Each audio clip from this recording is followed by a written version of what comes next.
एक गुरुकुल में एक छात्र रहता था जिसका आज गुरुकुल में आखिरी दिन था। जब वह लड़का गुरुजी को प्रणाम करने गया, विदा लेने के लिए गया, तो गुरुजी ने उसको एक तोहफा दिया और कहा कि बेटा, यह एक ऐसा आईना है जो सामने वाले के मन में क्या चल रहा है, बुराई है या अच्छाई, सब बता देता है। वह लड़का बहुत खुश हुआ कि गुरुजी ने बहुत ही अनमोल तोहफा दिया है। उसे लगा कि सबसे पहले गुरुजी को ही देख लेते हैं कि किस तरह दिखते हैं। तो उसने गुरुजी की तरफ आईने को घुमाया तो देखा कि गुरुजी के अंदर तो बुराई है।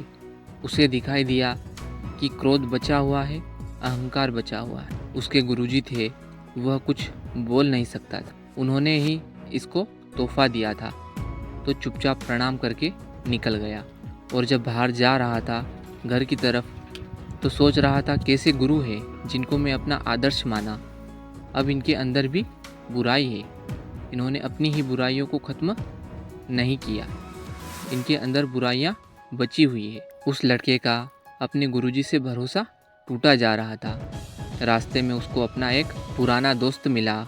उसे लगा कि इसका भी जांच कर लेते हैं, तो उसने अपने दोस्त को भी दिखाया, कहा कि देखो भाई, इसमें अपना चेहरा और उसके मन के भाव पढ़ लिए कि उसके अंदर भी बहुत सारी बुराइयां हैं। काम, क्रोध, लोभ, मोह बचा हुआ है। दोस्त पर से भी उसका भरोसा टूट गया। आगे बढ़ा तो उसे एक रिश्तेदार दिखाई दिया, तो इसे लगा कि चलो इनका भी हाल जान लेते हैं। उस लड़के ने उनको बोला कि मैं बड़ा कमाल का आईना लाया हूँ, और इधर उधर के फायदे बोलकर उनको आईना दिखाया। उन्होंने अपना चेहरा देखा तो उस लड़के ने उनका मन भी पढ़ लिया कि इनमें भी कमियां हैं और बुराइयां हैं।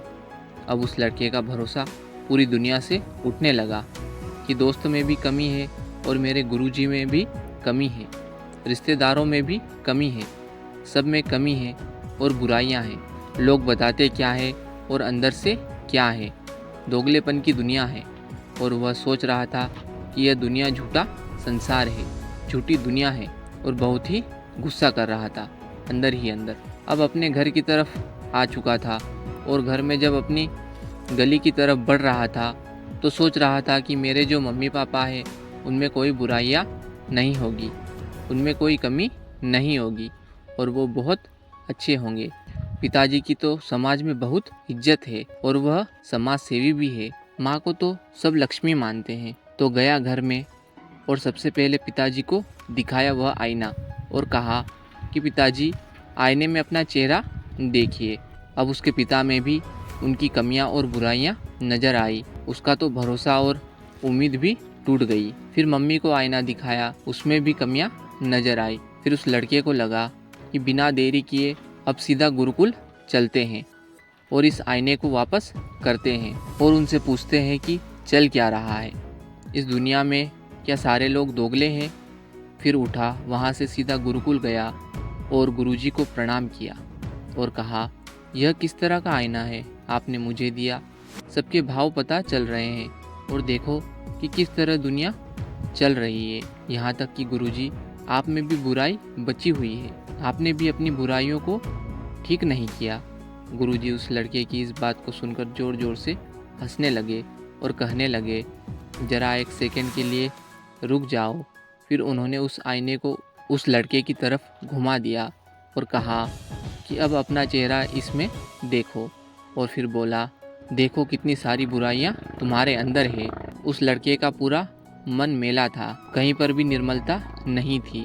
फिर गुरुजी ने उस लड़के से कहा, बेटा, मैंने तुमको यह आईना इसलिए दिया था कि तुम अपनी बुराइयों को देखो और उन बुराइयों को अपने अंदर से मिटा दो, उसको ठीक कर लो और अच्छे इंसान बनो। तुमने पूरा दिन निकाल दिया ये देखने में कि किसके अंदर क्या बुराई है, जबकि यह नहीं देखा कि मेरे अंदर कितनी बुराइयां हैं। यह दुनिया में सब यही तो कर रहे हैं, एक दूसरे की बुराइयां देख रहे हैं और उन बुराइयों पर बैठकर डिस्कशन कर रहे हैं और अपना टाइम वेस्ट कर रहे हैं, बजाय इसके कि अपने अंदर जो बुराइयां हैं उनको ठीक करके एक अच्छा इंसान बनने के बजाय यह सब कर रहे हैं। हमें सबसे पहले अपने अंदर की कमियों को ख़त्म करना है। सब ऐसा करने लग गए तो दुनिया अपने आप ही निर्मल बन जाएगी।